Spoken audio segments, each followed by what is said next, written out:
আজকে একেবারে সুন্দর একটা গরুর গোস্ত ভুনা দেখাবো আপনাদেরকে। তো গরুর গোস্তগুলোরে আগে আমরা মিশাবো মশলা। তুমি কি এই মশলা বাটিছ? এই পাটায় বাটা। তারপরে এবার পেঁয়াজ রসুন মরিচ আজকে আম্মু সব কাটে কুটে রাঁধতেছে আর কি। তো যাই হোক, এখানে পেঁয়াজ রসুন লবণ হলুদ আমরা আদা বাটা জিরা বাটা লবণ বাটা সব একসাথে দিয়ে দিচ্ছি।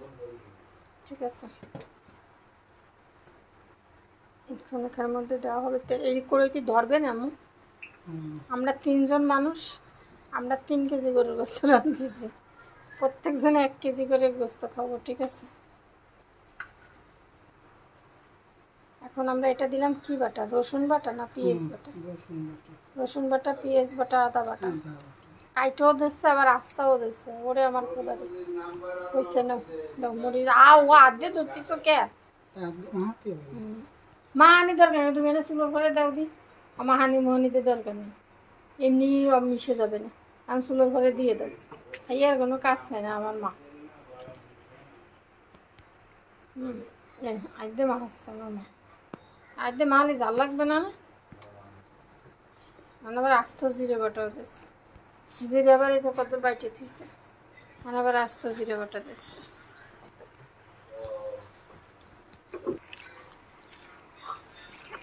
আমি আম্মুরে কইছিলাম যে আজকেই গরু গোস্ত রান্না। সকালবেলা কনে রান্না কনে খাবানি, আজকে আনলেই খাই বসে থাকি। আমি ধুয়ে পানি চিনি ডালে ধরবি, পানি চিনি মিশে যাবে না, খালি খালি আজকে হাত জ্বলবে না। খাই আর কোনো কাজ হয় না, আবার আজকে ভালো লাগে। আমি আবার এত আজাইরেও কাজ করি না। আমি হইলে পানি চিনি দিয়ে দিতাম, এবার বাপু একলা কায়দা আগের আর হইতে থাকো। কয়েক টুকরা লবঙ্গ আর এলাচ দারচিনি আর এদিকে ভাজা জিরার গুঁড়া, ভাজার গরম মশলা। ওদিকে আব্বু কথা কইতেছে, ফ্যান চলতেছে, ভাল লাগে না। নেও আন দাও, উঠাই দাও। একটা ঘটনা শুনেন। ঘটনা হইতেছে যে এই যে দেখেন থালে ভাত নিয়ে বসে রয়েছি। ঘটনা হয়েছে আমি গরুর গোস্ত চড়াই দিয়ে থালে ভাত নিয়ে বসে রয়েছি, কখন হবে। তাই চলেন যাই। আরে খালি যাই, চলেন যাই। আর কি করা যায়, এই কতদূর হয়েছে। তো দেখি রান্না বান্না কত দূর হইলো, কষানো মশানো হয়েছে কিনা। তো যাই হোক, দেখেন মানে কোনো কিছু ছাড়া এত সুন্দর স্মেল তো আপনাদের দেখাইতে পারবো না। জাস্ট কালারটা দেখেন, খুবই আমি জুসি হয়েছে। আমার তো মানে জিহ্বায় পানি চলে এসেছে।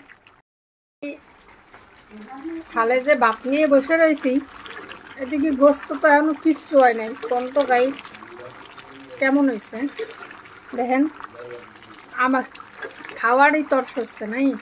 তা আমি আর কখনো আমি মনে করেন যে একটু কায়দা বায়দা করে যে ভিডিও করব, হ্যাঁ কোনো কায়দায়ও পসিবল না। শুধু এখানে খাবো কখন, আমার এটাই টেনশন, আর কোনো টেনশন নেই। আমাকে মাংস গোস্ত কষা নিয়ে গেছে, আমার আম্মু একটু তুলেও রাখবে। আমি এই জায়গায় কয় কেজি? 3 কেজিতে এইটুক, 3 কেজির মধ্যে 3 কেজি তো আড়ই দিচ্ছি। আম্মু আবার এই যে গরুর গোস্তে গরম পানি দেবে, তাই জন্য পানি গরম করছে। গোস্ত রান্নার পরে আমি কষানিতে খাওয়া শুরু করি, আমার অভ্যাস। তার নাই ঠিক। হ্যাঁ, গরম পানি দিয়ে দেওয়া হলো। এখন আমার তরকারি উতলোই পড়ে যাচ্ছে গাইস। আমার আম্মু একটু খাড়িতে গোস্ত রান্তি দিয়ে ফেলাই দিছে। মায়ের হাতের গরুর গোস্ত আমার জীবনের সব থেকে প্রিয় জিনিস। হ্যাঁ, আমার মায়ের হাতের রান্না। আর দুনিয়ায় যে যা রান্ধুক আমার ভালো লাগে না, কিন্তু রোজি খালাম্মার গরুর গোস্ত রান্নাটা স্পেশাল। এটা আমি অনেক মিস করি। আমার মাঝে মাঝে তার গরুর গোস্ত রান্না পরানে চাই। রোজি খালাম্মার গরুর গোস্ত আর মিলি খেলার রান্না দুনিয়ার কষা।